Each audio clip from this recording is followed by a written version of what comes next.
Loss অ্যাঞ্জেলসে ধেয়ে আসছে আগুনের টর্নেডো।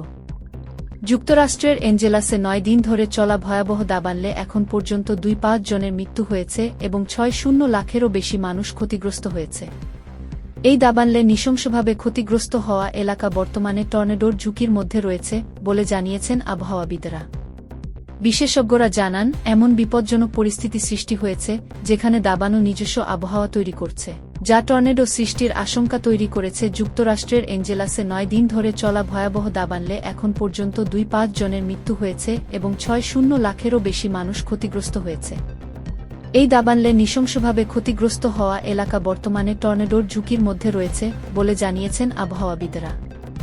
বিশেষজ্ঞরা জানান, এমন বিপজ্জনক পরিস্থিতি সৃষ্টি হয়েছে যেখানে দাবানল নিজস্ব আবহাওয়া তৈরি করছে, যা টর্নেডো সৃষ্টির আশঙ্কা তৈরি করেছে। যুক্তরাষ্ট্রের আবহাওয়া অধিদপ্তর সতর্ক করেছে, দাবানল ছড়িয়ে পড়া এলাকায় বাতাসের তীব্রতা বৃদ্ধি পেয়ে শুষ্ক হয়ে গেছে, যা নতুন দাবানল সৃষ্টি করতে পারে। আবহাওয়াবিদ টম হোল বলেন, এই পরিস্থিতিতে শক্তিশালী টর্নেডো সৃষ্টি হতে পারে, কারণ দক্ষিণ ক্যালিফোর্নিয়ায় গত কয়েক মাসে বৃষ্টি না হওয়ায় বাতাসের মান ও গতি আরও খারাপ হয়ে গেছে। মার্কিন জাতীয় আবহাওয়া দপ্তর ১ সপ্তাহের জন্য সতর্কতা জারি করেছে। ক্যালিফোর্নিয়া অঙ্গরাজ্যের লস অ্যাঞ্জেলাসে দাবানলের কারণে লাখ লাখ মানুষ ঘরবাড়ি ছেড়ে নিরাপদ আশ্রয়ে সরে যেতে বাধ্য হয়েছে।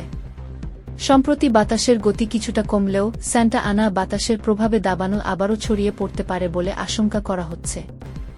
এখন পর্যন্ত ১,৮০,০০০ মানুষকে নিরাপদে সরিয়ে নেওয়া হয়েছে এবং এলাকাটি ব্যাপকভাবে দাবানলে ক্ষতিগ্রস্ত হয়েছে। নিউজ ডেস্ক, বিশ্ব বাংলার তথ্য ইউটিউব চ্যানেল সাথেই থাকুন সবসময়। ধন্যবাদ।